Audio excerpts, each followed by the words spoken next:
Bendiciones, hermanos. Espero se encuentren muy bien el día de hoy. Vamos a seguir y vamos a continuar aportando algunas cosas que son muy importantes hoy. Como vimos en las semanas pasadas, la ciencia es una herramienta en la cual se puede usar para muchas cosas, incluido para aquellos que somos creyentes. Y mucha gente ha hecho, digamos, un estigma o un estereotipo en el cual se dice que la ciencia, digámoslo así, es una herramienta que no se puede usar en la religión. Es más, se considera que es una herramienta que está peleada con la religión o con, en este caso, con las creencias de que existe un Dios teísta, ¿no? Y creo que eso es algo erróneo y que tenemos que enfatizar en este video. Y vamos a comenzar a hacer una ilustración histórica de por qué consideramos que la ciencia es un elemento que puede ser, o una herramienta que puede ser usada a favor de los creyentes, ¿sale? Vamos a retomar un hecho histórico, en este caso en 1916 más o menos. Albert Einstein tenía digamos, su teoría de la relatividad de forma muy clara y definida, y tenía un factor de elusión que él así nombró.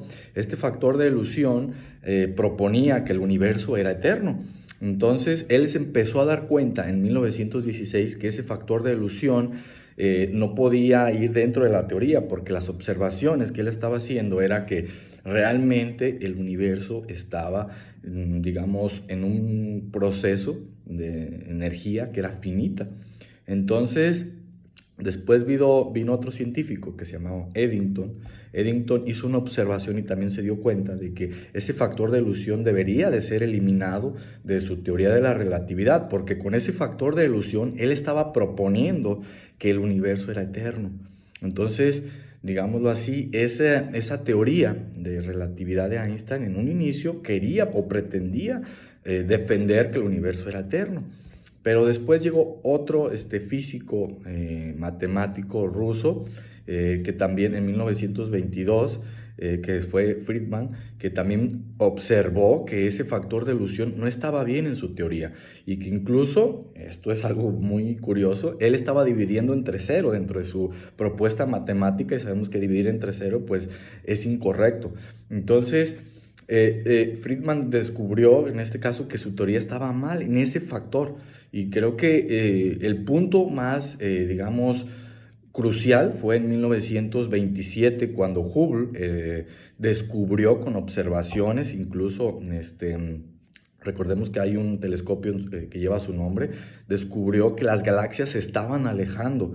Entonces ahí fue donde se dio cuenta que el universo estaba teniendo una transición, es decir, tenía una vida y no era constante. Entonces Albert Einstein incluso llegó a comentar que ese factor de elusión fue el error más grande de su carrera. Entonces él quería defender que el universo tenía digamos, que era eterno. Y al darse cuenta de que ya estaba ahora sí que ese factor de elusión ya en colapso, pues incluso fue en 1929 al telescopio Hubble, donde Hubble hizo la observación y se dio cuenta de que realmente las galaxias estaban separando, es decir, estaban en movimiento, es decir, tenían en este caso un tiempo establecido, tenía el universo una causa. ¿Y por qué hago hincapié en esto? Porque al darnos una idea de que el universo tenía una causa, pues entonces nosotros comprendemos que la ciencia se dio cuenta de que el universo no es eterno. Entonces hasta 1929 los ateos era lo que les quedaba en el sentido cosmológico, proponer que el universo era eterno. Al no tener, ahora sí, en la teoría de la relatividad ese punto y quitar el factor de elusión, lo que sucedió fue que la teoría en ese momento propuso y sostiene, e incluso es la teoría que está ahorita vigente en ese sentido, que el universo tuvo una causa, tuvo un comienzo. Ahora, ¿qué relación tiene eso con Dios? Sería la siguiente pregunta. Fácil y sencillo. Todo lo que tiene un inicio o todo lo que tiene un principio tiene una causa. Si el universo tuvo una causa, pues entonces el universo no es eterno. Y ahora sí, se descarta la posibilidad de que el universo se hizo por sí solo. Ahora la pregunta es, ¿quién causó el universo si no había nada? Y la pregunta obviamente tiene una respuesta que nos gusta mucho a los creyentes decir, y es, lógicamente nosotros creemos que Dios pudo haber usado la gran explosión para poder crear el universo, pero una causa incausada fue la creadora en este caso, o fue la que formó el universo, no el universo por sí mismo. Entonces, la ciencia en 1929 comprobó desde entonces que el universo tiene una causa. Si alguien en este momento cree todavía que el universo es eterno, es una persona realmente que no conoce estos tipos de argumentos y que debemos de señalar, y dos, en este caso es una persona con creencias obsoletas. Fíjense, casi 100 años de ese descubrimiento y todavía cree que el universo es eterno, realmente pues es una falacia, ¿no? Y por eso les digo, la ciencia es una herramienta que utilizamos los creyentes también para enfatizar que Dios existe. Incluso la segunda ley de la termodinámica nos habla de que la energía del universo se está agotando. Entonces es algo bien interesante esto. Es decir, es como un automóvil. El automóvil tiene un nivel finito de gasolina. Así el universo tiene un nivel finito de energía y se está acabando.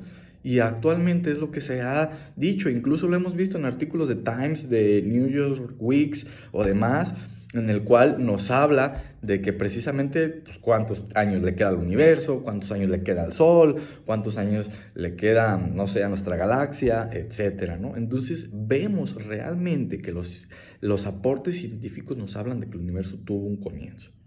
Y eso no lo podemos ignorar. Y les digo, estamos apoyados incluso también en la segunda ley de la termodinámica.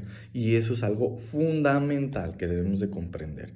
Como creyentes, la ciencia nos apoya. Y no es algo o no es un método que debemos de olvidar o que debemos de decir, está peleado con la religión. No, claro que no. Incluso concluyo con esta frase. Albert Einstein decía, una ciencia sin religión es coja y una religión sin ciencia es ciega. Así es de que ojo con eso. En el siguiente video voy a enfatizar un poco sobre la primera y segunda ley de la termodinámica para seguir hablando de cómo Dios puede ser demostrado en ese sentido. Entonces creo que es muy importante comprender eso. Como creyentes podemos usar el método científico también para poder impulsar nuestra creencia en Dios. Así es de que muchas gracias por su atención y espero este video sea de mucha bendición. ¿Sale? Que estén muy bien, cuídense y hasta luego.